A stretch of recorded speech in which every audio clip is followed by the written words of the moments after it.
News time में आपका बहुत बहुत स्वागत है। दोस्तों, बहुत सारी चीज़ें अर्थव्यवस्था में एक साथ हो रही हैं भारत में, और ये सारी की सारी नेगेटिव न्यूज़ हैं। एक तो स्टॉक एक्सचेंज लगातार टूट रहा है। 1800 अंक टूट चुका है स्टॉक एक्सचेंज पिछले 3 डे के सेशंस में, जो 3 वर्किंग डे के सेशंस होते हैं। हालात ऐसे हैं कि निफ्टी भी 500 पॉइंट से ऊपर टूटा है, और उसके बहुत बड़े बड़े कारण आज हमारे सामने हैं। सबसे बड़ा कारण है कि भारत और अमेरिका के बीच में जो ट्रेड डील नहीं हुई है, और उसका खामियाजा अब जो हमें भुगतना पड़ेगा, क्योंकि हमने जापान को देखा, ईयू को देखा, जो बैकफुट पे आ गए और घुटने टेक दिए। हमारे पास भी कोई रास्ता बचा नहीं कि हम भी अमेरिका के सामने घुटने टेकें, और ट्रंप साहब सबको घुटने टेकवा रहे हैं, वो किसी के सामने राजी नहीं हो रहे हैं।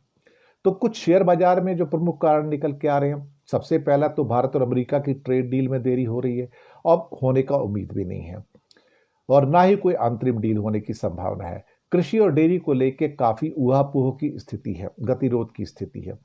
दूसरी बात, अमेरिका ने जापान और यूरोपियन यूनियन के साथ समझौते कर लिए हैं, और वो सारे अमेरिका के फेवर में गए हैं। जापान ने घुटने टेक दिए, इंडोनेशिया, वियतनाम ने घुटने टेक दिए, ब्रिटेन ने घुटने टेक दिए, यूरोपियन यूनियन के 27 देशों ने घुटने टेक दिए।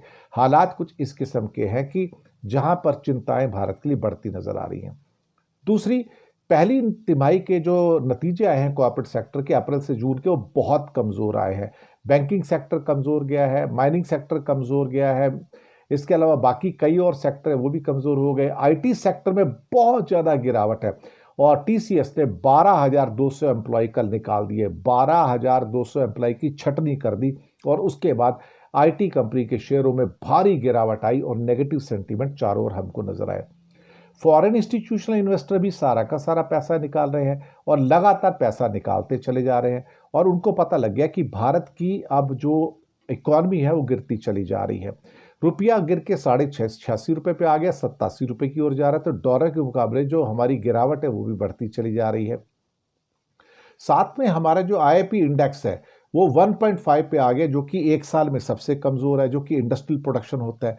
अगर 1.5 के अंदर इंडस्ट्रियल प्रोडक्शन होता है, तो हमारा अप्रैल से लेकर जून का जो जीडीपी जो है वो भी हो सकता है 4-5% तक सीमित रह जाए। इंडस्ट्रियल प्रोडक्शन का 10 महीने के लोअर स्केल पे पहुंचना और 1.5 के ऊपर आ जाना, ये अपने आप पे चिंता की घड़ियां हैं। अब इसमें जो माइनिंग है वो भी खराब गया है, इसके अलावा जो पावर सेक्टर है वो भी खराब गया है, और साथ में आईटी सेक्टर वैसे ही खराब हो रहा है, और बाकी भी जो आंकड़े निकल कर आ रहे हैं वो भी कोई एक किस्म से कहा जाए तो एनकरेजमेंट के नहीं है।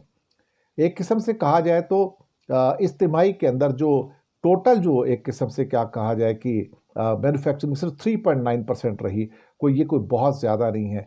इसके अलावा जो मिनरल्स हैं उनमें गिरावट आई है, बिजली उत्पादन है उसमें गिरावट आई है, बाकी जो एक किस्म से क्या कहा जा सकता है, जो बड़े बड़े जो हमारे सो कॉल्ड इंडस्ट्री है उसमें गिरावट आई है, कारें बिकी नहीं रही हैं। वो स्टोरी तो सब जगह चल रही है, वो आपने देखा है।